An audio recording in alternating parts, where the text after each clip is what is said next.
Okay, all right, well, somebody wanted a tutorial on how I do my clouds. You guys are going to have to deal with what I've got here. I am not a professional YouTuber. I'm a professional artist. So as a professional artist, what we're going to do here is show you guys how I paint clouds. If you don't like the equipment, not my fault. Okay, this is going to be a pretty simple one. We're not doing anything other than, we're going to go monochromatic on these. We're only going to use a couple of brushes here. I'll show those to you in 1 second. We're going to use these two rounds, and then we're going to use a selection of makeup brushes. Let's see, the ones I'll probably use, I'll use that one, and then that one. So, 2 makeup brushes, possibly a third. We'll pull that one out as well. All right. Now, there's not a lot to this. Okay, clouds can be relatively simple. I've already prepped the background. So the background's got this really nice transition that I've done. That transition is done with some really, really big makeup brushes, like this one here and this one here. Now you always want to keep one of those dry and one of those wet. The dry one's going to push some things around and soften it. The wet one is going to make the paint move more. So let's get to it. We're going to start with this one. Okay, I've already got some started here. I'm just going to dip into some titanium white that's got just an itty bit of cobalt blue in it. And all I'm going to do is make some outlines for some clouds here. We'll just draw these down, get a couple of layers in there, and draw it down to this one and maybe a little bit of that. Then we just put the brush to the side and pop over. Now this one, this particular brush, we want to get it a little bit, just a little bit wet there. Okay? This is just going to take and move the paint for us. And there's no reason you should really fight where the paint goes. Just let the brush do most of the work for you. Change directions sometimes, go counterclockwise and clockwise. You're going to get more of a movement on your brush and kind of a more gentle look to your clouds, a little more realistic. Clouds are one of these great things. Everybody knows what clouds look like, but clouds can look like a bunch of different things. Isn't that great? Because, well, as an artist, I don't want to be hemmed in by a bunch of stuff anyway. And, you know, I think I will pull a different brush in just for fun. We're going to go with this one. We'll just kind of soften that up. And again, I'm not really fighting where the paint's going to go. So I'm just going to do the tutorial on these clouds just for fun, and I don't really care how the paint moves. I just want it to move. Now, once I've got kind of an outline, I want to do the same thing on the other side because I intend upon putting a dragon in between these two things. I'll have a dragon right here, and who knows, maybe the dragon was killed by a giant sword of the gods. That sounds great, right?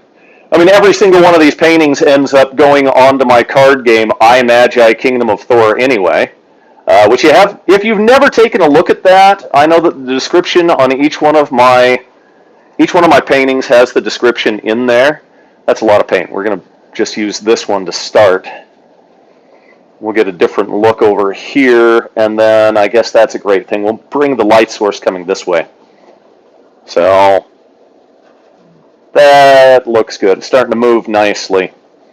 Okay, I Magi Kingdom of Thor card game. I Magi Kingdom of Thor card game. I started it because originally I couldn't get any of these other card games to start carrying my art. The process of going through and applying with them is years and years and years long, sometimes decades long.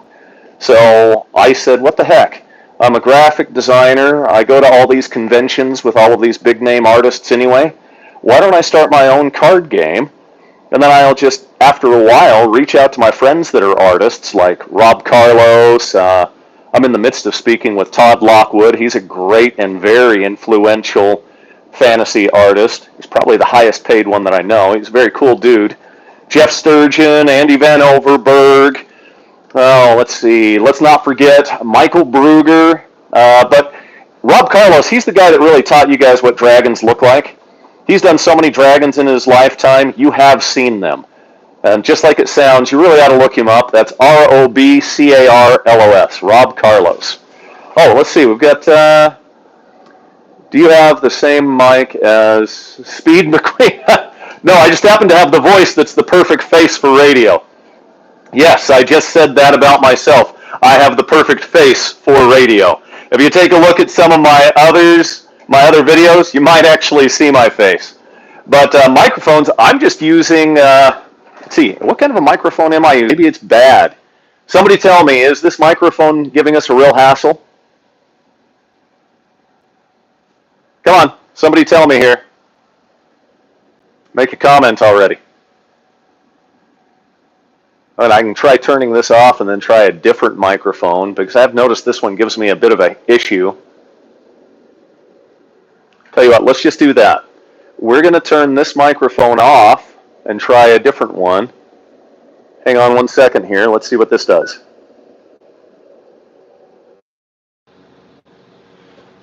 Okay, now we're just going to use the microphone we've got. Oh, and it tells me that my phone is about to die, so we've got to plug it in.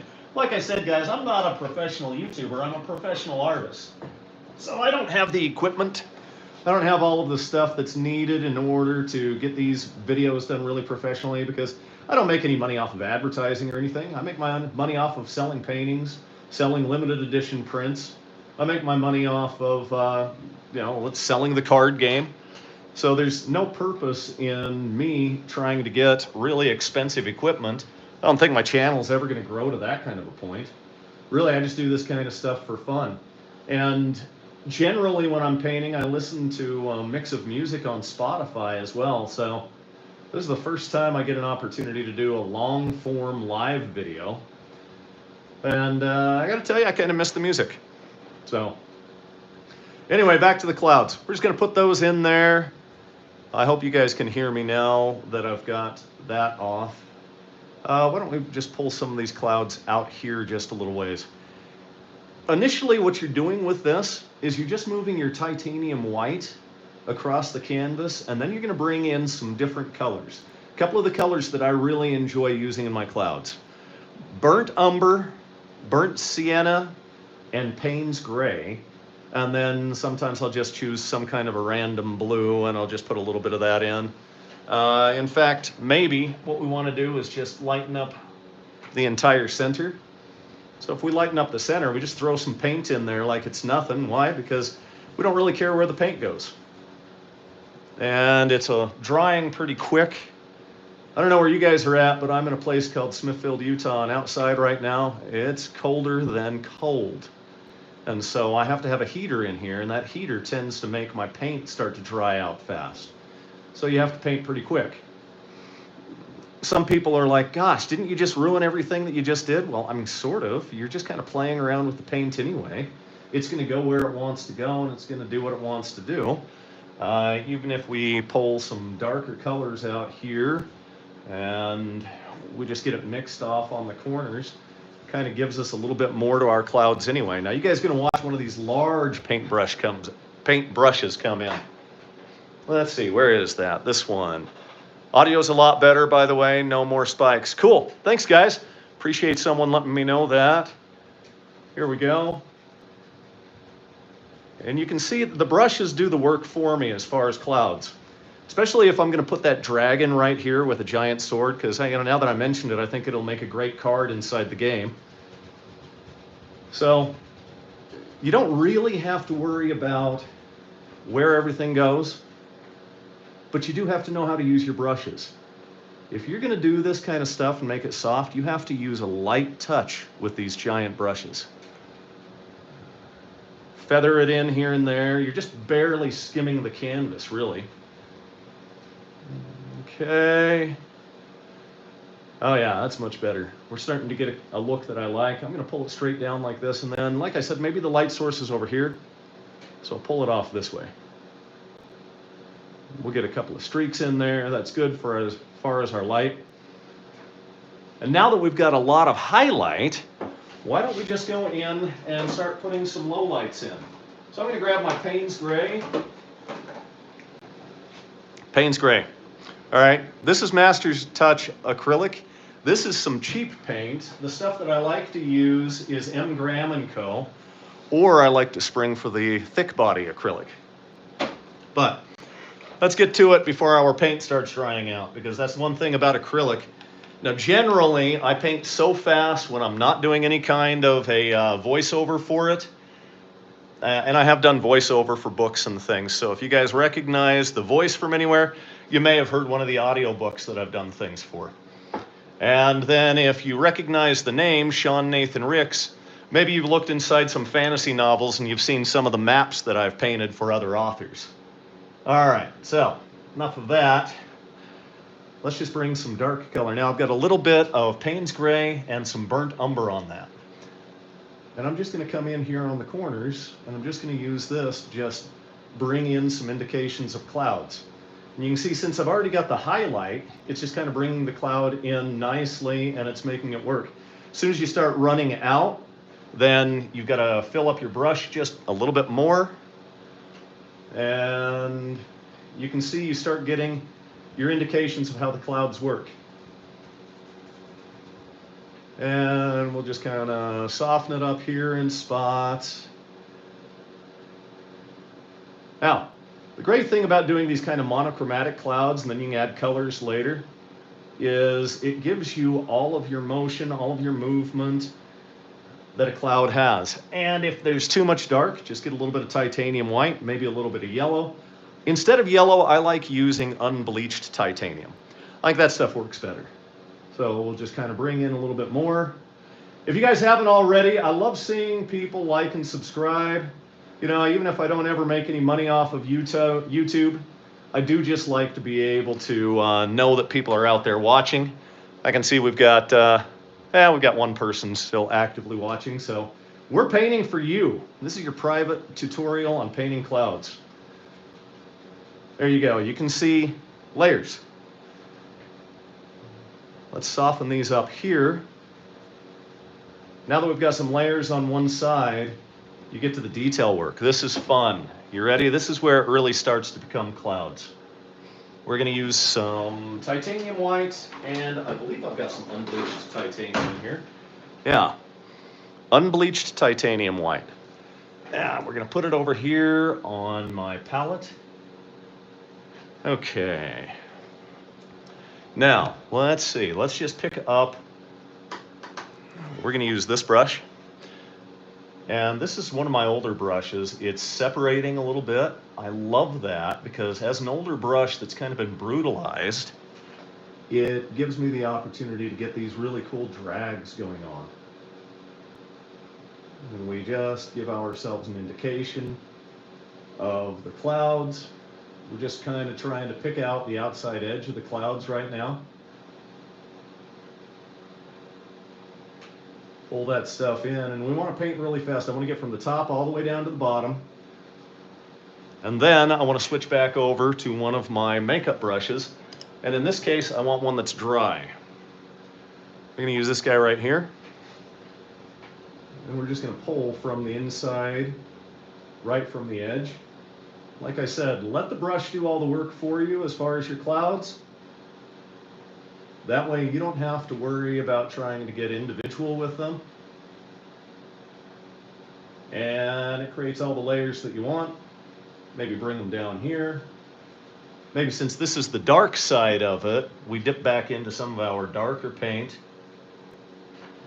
And we're just going to bring some in different strata of the clouds, maybe right there on the inside edge. This is a little darker there. Definitely going to be darker in the corners. If you darken up your corners on any kind of a painting, it's going to make it feel like it's pulling toward the center. And in this case, I want it to pull here, because right here is where I'm going to put that dragon with the gigantic sword through it.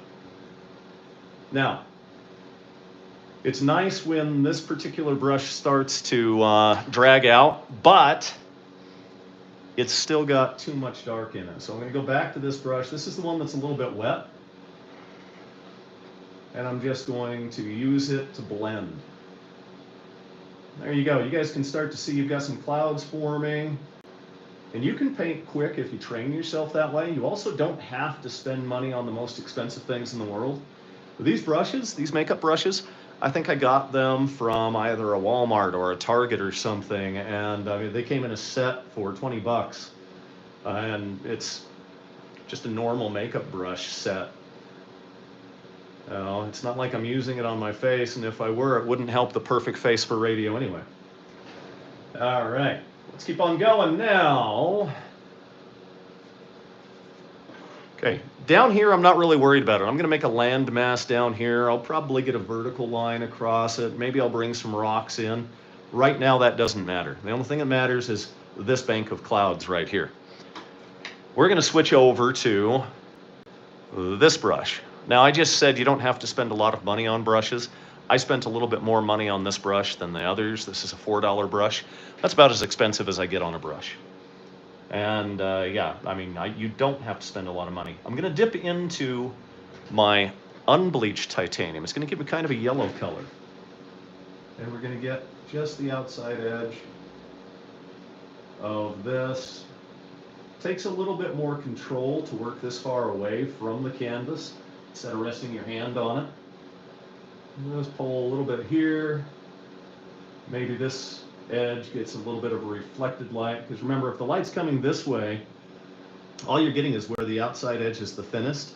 That's the part of the cloud on this side. This side over here is going to get a ton of highlight. So, and understanding the way that light is reflected and refracted, well, that's probably the best thing that you can do when it comes to creating a painting. You just want to know the way that it works. And again, I'm not being too precise with this because I just want the brush to do a lot of the work for me. And if it gets to a point where I don't like what's happening, I can always dip back into those makeup brushes, soften it up again. And again, if it's too light, just pick up some Payne's Gray, which is a great mixing medium. Pull it through here, set that brush down and go to the clean brush, which of course fell into my water, so it's a mess.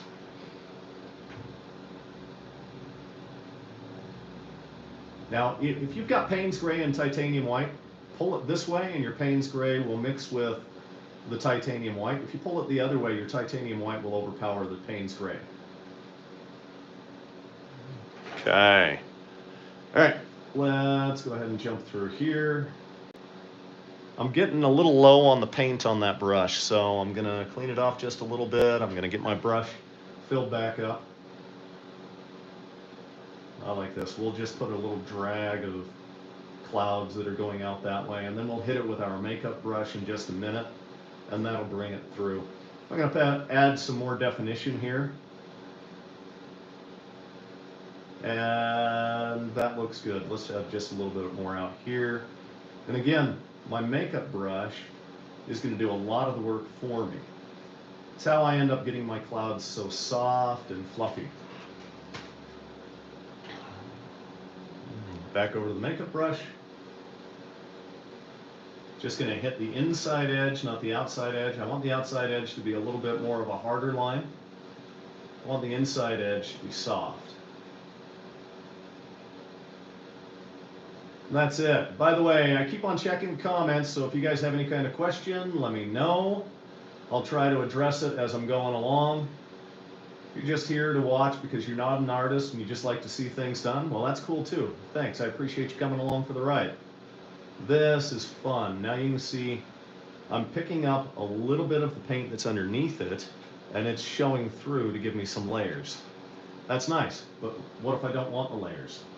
I'll just go ahead and put some of this down, then I'll be really light with the makeup brush. And I'll just pull the paint as I want to. If I go heavy, it's going to pick it up while it's still wet on wet. If I go light, just kind of leave it right out there and diffuse it. All right.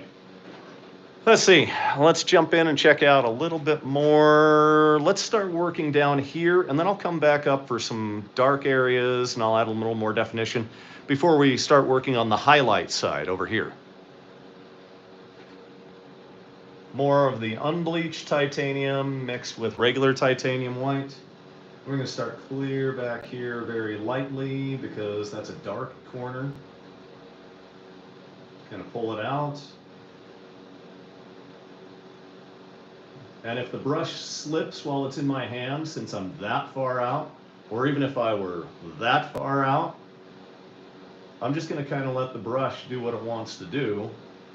And then I'm going to make the makeup brush do the rest of the work. So I'll switch back over.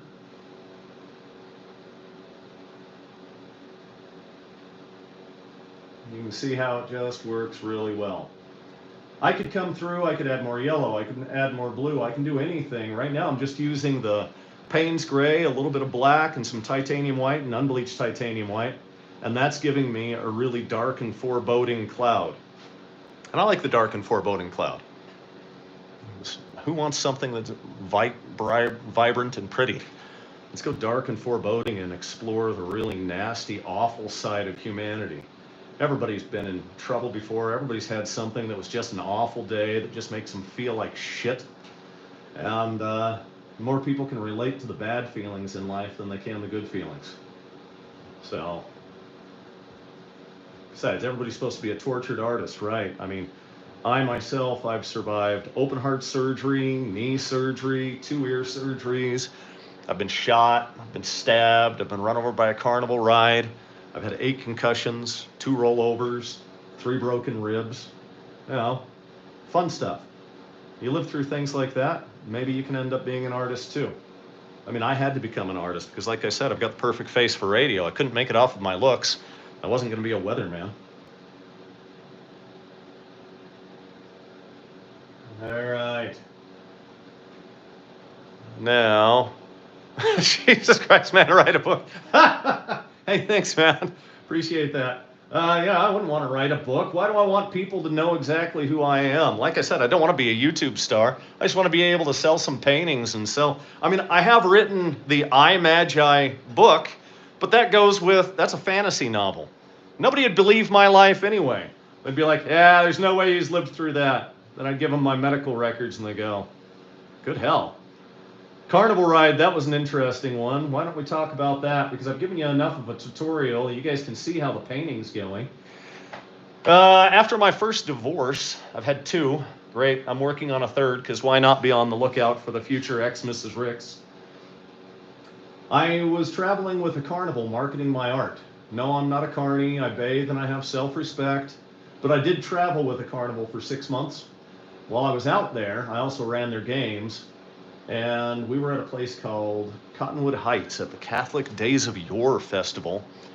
And I was running the balloon toss game, which was right next to my art booth. I was pulling the dart out when I heard a sound. Now, after a while, you become attuned to the sound of the carnival.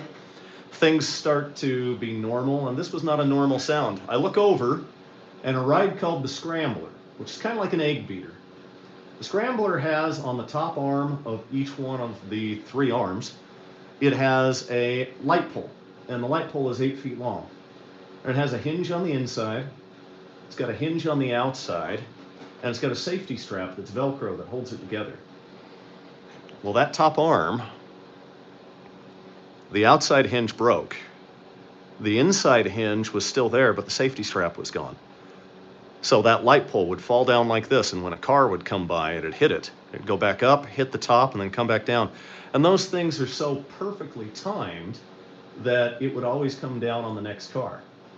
Luckily, only one of the cars had anybody in it, and it was 2 girls. And I've always had that weird spot in my brain where when somebody's in trouble, I do something stupid.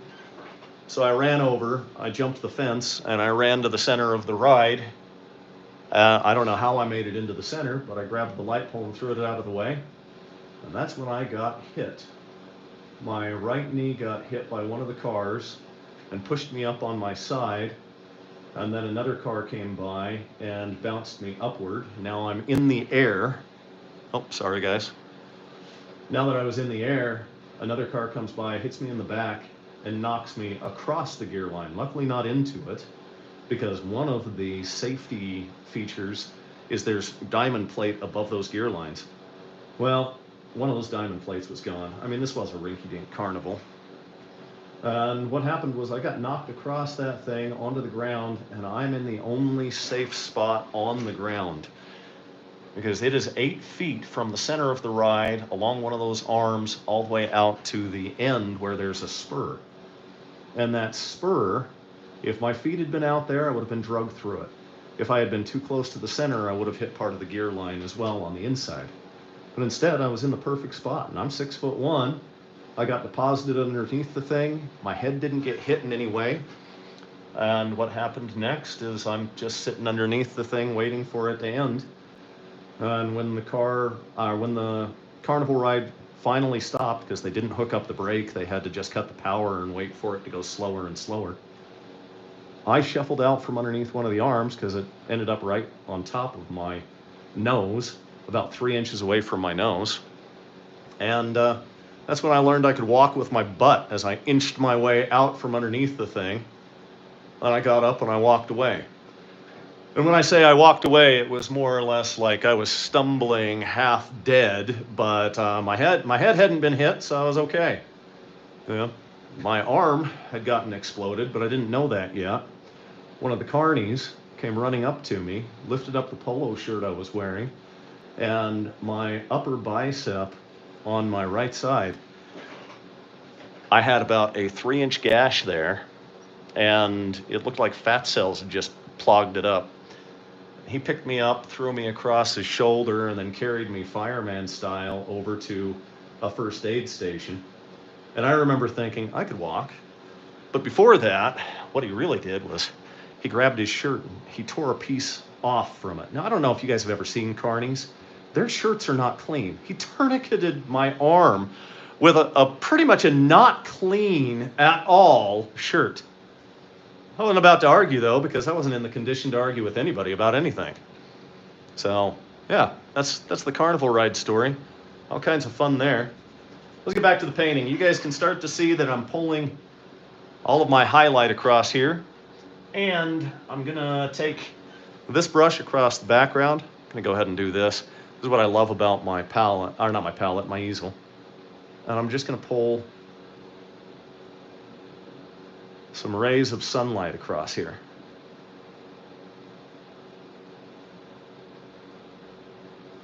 Maybe I'll soften a few of them up a little bit, maybe elongate them. And that gives me some nice directional lighting. I like it, looks good. But it's a little bit too bright, don't you guys think? We were just talking about dark and foreboding, right? Let's get a little bit of our Payne's Gray and some burnt umber.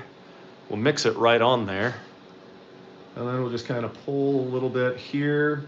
I'm just going to place it in there because I'm going to go in with another brush and make it mix right on the canvas. And if you're going to do that, you do have to paint very fast. We're going to skip back over to this guy. Great big one. And we're just going to do this. And again, like I've said earlier in the video, don't fight where the paint goes. Just let the paint go where it's going to go. Maybe the burnt umber is going to show up a little bit more over on this side because this is the highlight side.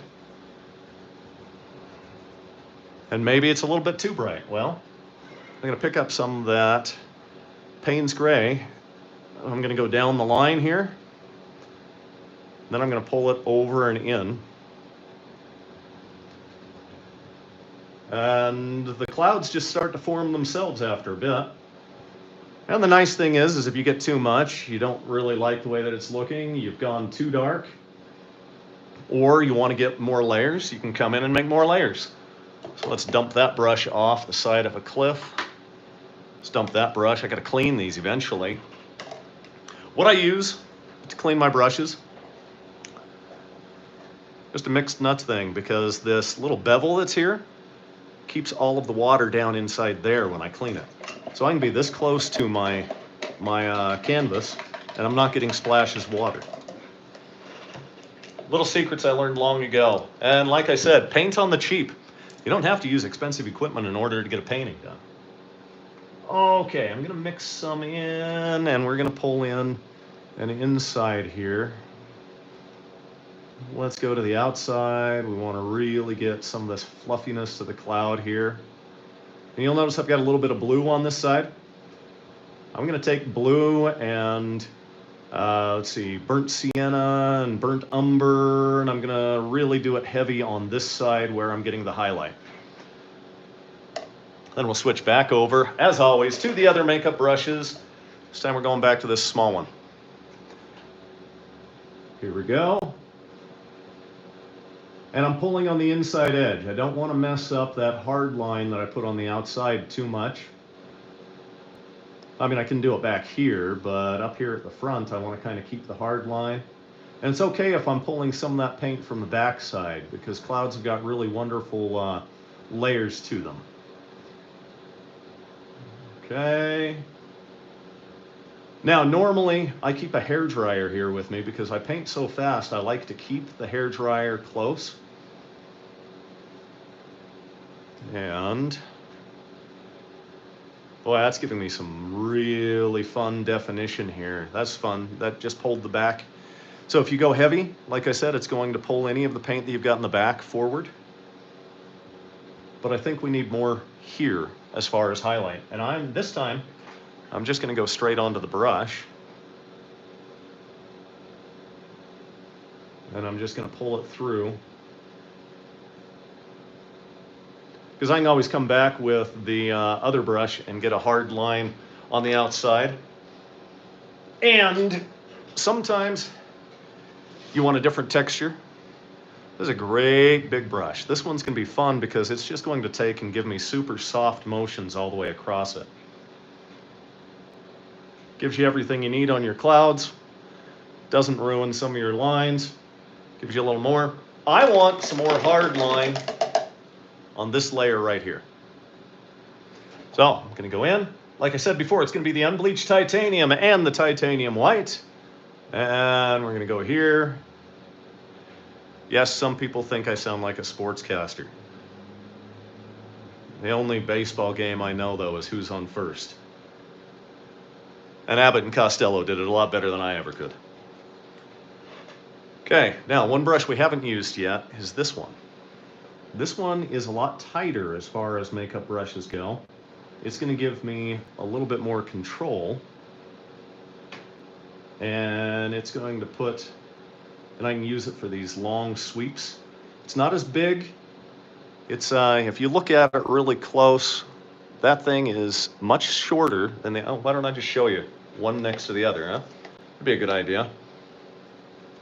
What kind of a jackass doesn't give you the opportunity for comparison?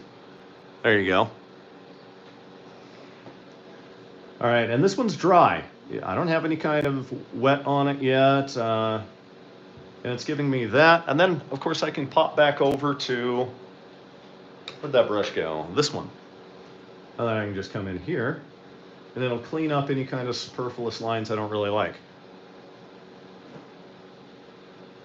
There we go. Now this side, a lot more ragged. I can copy that same raggedness over here if I want to. It's not that hard to do. Just dip back into your paint. Now, here's one of the things you really want to know, though. What makes white brighter? That'd be yellow. When you put a yellow line on your clouds, that's going to do it, and that's why I like using the unbleached titanium, because it's going to give me this yellow line. And I can get a ragged match to the other side. Again, kind of let your brush go where it's going to go. Otherwise, it looks too contrived when you do everything. You don't want it to end up that way. All right, let's see. Only one person left watching. The other guy's kind of dropped off. That's okay. Private art show, right? And there we go. That gives us a ragged line. And you know what? As long as we're doing this and there's only one person left, this is what we're going to do. You get to see the rest of the art studio and the gallery. So let's just kind of pull that off. I'm going to come around here. You get to see 50 paintings.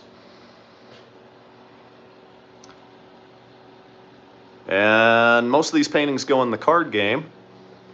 These, however, these are paintings that were requested. They're commissions that are going in a brand new role-playing game for someone. And we'll come out here and take a look at the wall of art. Because now you know how to paint clouds. There's an example of some fun clouds. There's some more.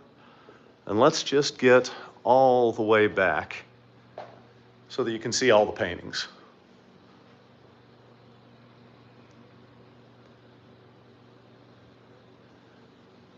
There you go. And then as far as the I Kingdom of Thor card game, that was the very first promotional poster we ever did for the card game. Michael Brugger, Rob Carlos, Sean Nathan Ricks. This was when I only had 3 people working with me on it. I just had an event here, so we were selling some limited edition prints. If you guys want any limited edition prints, those are $30 each. That includes the shipping as long as you are in the United States. Scan back out, part of my library, the other part of my library, and then back to the wall of art.